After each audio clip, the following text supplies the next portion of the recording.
अवधूत चिंतन श्री गुरुदेव दत्त. अवधूत चिंतन पुष्प 52. श्री गुरुशरणम. ज्या संगतीनेच विराग झाला, मनोगतीचा जडभास केला. साक्षात परात्मा मज फेटविला, विसरू कसा मी गुरुपादुकाला. यासी जीवन ऐसे नाव.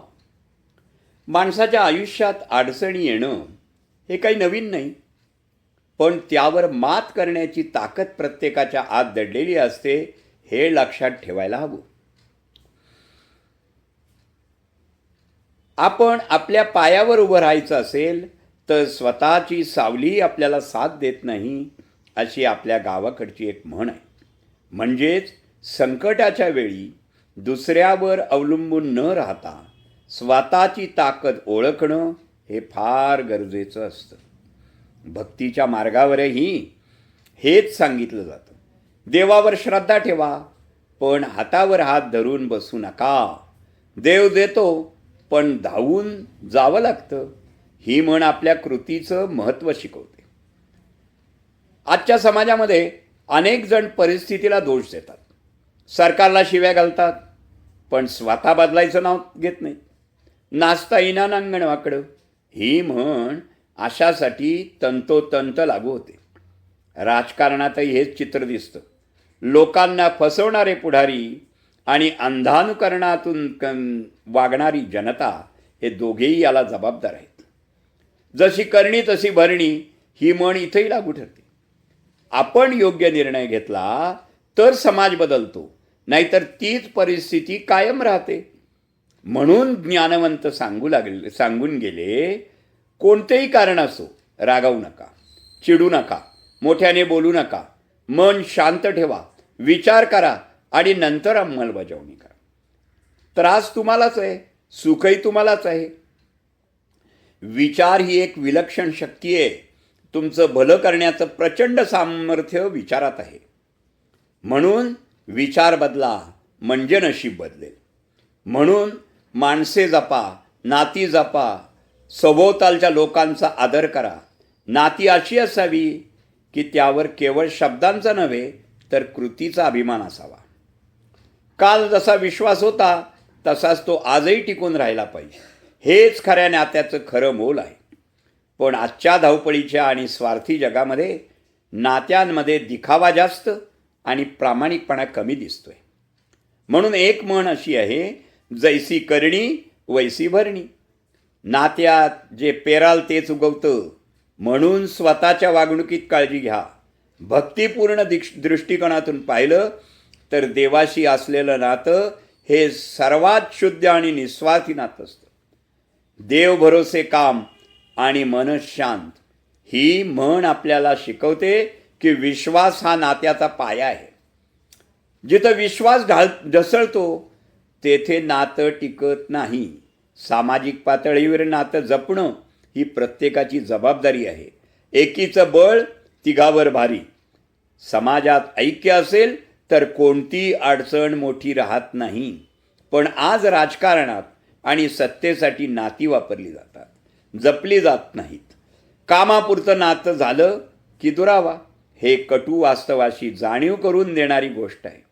टीकात्मक दृष्टीने पाहिलं तर आज अनेक जण नात्यांचा वापर फक्त स्वार्थासाठी करतात. तोंडात साखर आणि मागून खंजीर अशी दुहेरी भूमिका समाजात वाढताना दिसते. अशा लोकांपासून सावध राहणं गरजेचं आहे. रोखठोक सांगायचं तर नातं टिकवायचं असेल तर दिखावा नको, प्रामाणिकपणा हवा. जिथं मन स्वच्छ तिथं नातं पक्क, हीच खरी शिकवण. म्हणून नाती अशी जपा की काळ बदलला तरी विश्वास ढळू नये आणि अभिमान कायम राहावा. शेवटी एवढंच आहे, जिथं इच्छा तिथं मार्ग, आणि तो मार्ग शोधण्याचं सामर्थ्य केवळ तुमच्यात आणि तुमच्यातच आहे. आता तरी सोडी चिंता, ध्यानी धरी श्री गुरुनाथा. जगी तोच माता पिता, आप्त जीवलग आणि भ्राता. गुरुविण नाही त्राता, तोची हरी भव चिंता. नाना महाराज सांगत असत, प्रपंच करायला पैसा लागतो, अगदी तसंच परमार्थ करायला भगवंताच्या प्रती शुद्ध भाव असायला हवा. म्हणून शुद्ध अंतःकरणाने भगवंताचे नामस्मरण करा. नामानेच भगवंत स्वरूप प्राप्त होते. कोणी कौतुक केलंच पाहिजे असं काही नाही. आपण आपल्या अस्तित्वाचा आनंद साजरा करत राहिलं पाहिजे. चाफ्याचं फूल हे त्याचं एक उत्तम प्रतीक आहे. पानं नसतानाही ते तितकंच सुंदर बहरतं. परिस्थिती कशी असो, तुमची जिद्द कायम जिवंत ठेवा. कलियुगात जन्मलेल्यांचं कल्याण व्हावे म्हणून केवळ आणि केवळ भगवन नामच आहे. कारण कलियुग हे भय आहे. इथं सगळ्यात मोठे भय मृत्यूचे आहे. माणसाला अत्यंत महत्वाकांक्षा असतात. अनेक प्रकारचे यश, कीर्ती, धन, सत्ता, समृद्धी याचं आकर्षण आहे. प्राप्तीसाठी ते धडपड करतात. त्याचबरोबर अपयशाची त्यांना भीती असते. हे सर्व प्रकारचे भयच भगवंताला भीते. त्यामुळे आपल्याला जिथे प्रसन्नता मिळते, जिथं यश मिळतं, जिथे विजय मिळतो, तिथे भगवत कृपा आणि गुरुकृपा झाल्यामुळेच ते घडतं हे लक्षात ठेवलं पाहिजे.